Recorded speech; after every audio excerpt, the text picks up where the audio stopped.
Čaute ľudia, vítajte v našom ďalšom dnevi, ja som Psychodok a dneska som s vami chcel prebrať aj nejakú tú vážnejšiu tému, ktorá sa zaoberá boosterom, XXL-om. Chcem vám povedať 3 príbehy o ňom a ukázať vám, že je on proste úplne debil a ja keď na ňom myslím, ja sa z toho zjebem a z toho sa bojím a radšej to nechajme tak, lebo nechcem ísť na záchod pri videu, lebo ja by som sa pošťal, keby to on prišiel sem, ty vole, ja by som pošťal, fakt. Ale nemáme veľa času, takže by som už chcela povedať aj prvý príbeh, ktorý je o tom, že sa narodil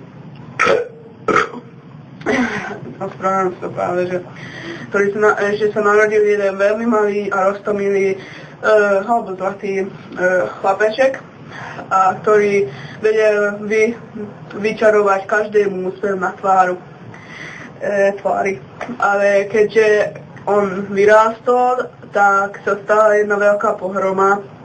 A teraz sa ľudia boja ísť von, pretože on chodí vonku a nikto sa s ním nechce stretnúť, lebo sa hovorí, že keď sa niekomu zasmeje do očí, tak ten, komu sa zasmial, nebude spať týždeň.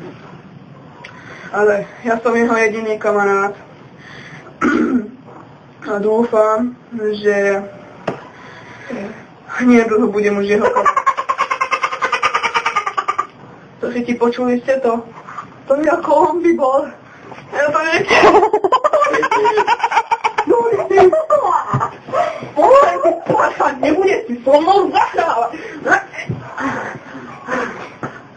Ani si hajdel, no. Odkladali sa, ale to som už nemohol vydržať, keď mi rozbil Lego. Debil. Parchant. Dobre, ospravedlňujem sa, ale teraz to už urýchlíme fakt, lebo toto on, čo robí, už sa neudržím veľmi dlho. Tak poďme už aj na to druhé video, ktoré je asi o tom.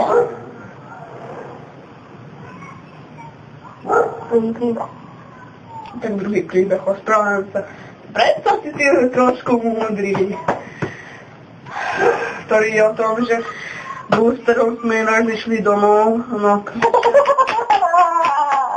Išiel som k nemu a proste ja s ním musím chodiť, musím sa s ním kamarátiť, lebo ináč ja by som z neho vyzerá to, že ma zabije, pácha na ňo. A počul som niečo. Tak išli sme k nemu a je to taký pekný prechodcov, úplne najkrajší, taký bielý, ale fakt bielý to bol.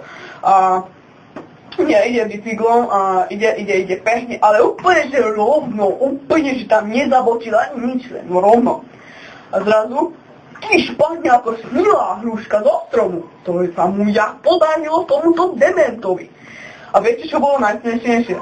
Čo povedal, keď spadol? Bol to samý Terminátor do ryti.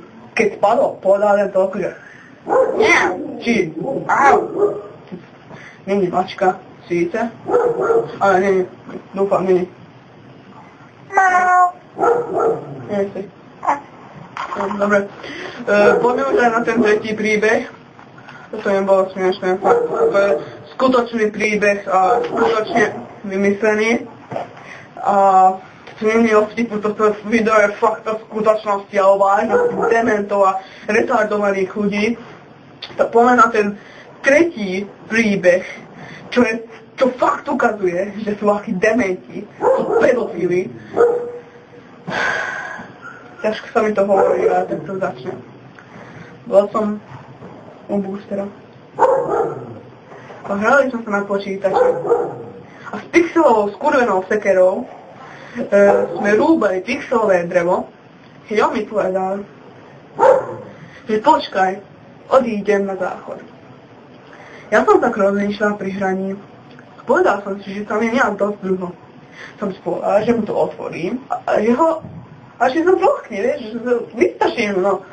Ja idem tam, riti, otvorím, on sedí takto toto takto pri záchode, úplne taký lajtový, jednu ruku má pri klobáske.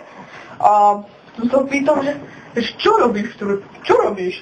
A on, že ja nič, ja rozmýšľam, no tak to bole, tak dobré rozmýšľanie, kámo, úplne to aj ja zvyknem. Ináč dajte like alebo odber, keď aj vy zvyknete doma rozmýšľať, hlavne chlapci, dievčaty nezvyknú rozmýšľať, ktorí boli na operácie. Toto bol úplne ten najhorší príbeh. Ja som sa myslel, že tam sa zastrelím. Pretože čo to on robil, to nie je možné.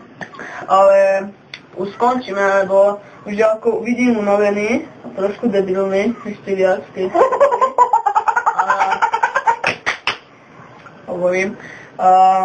Povedal by som aj viac príbehov, ale poviem vám ich na budúce. Tak čaute a ty sa aspoň pozdrav.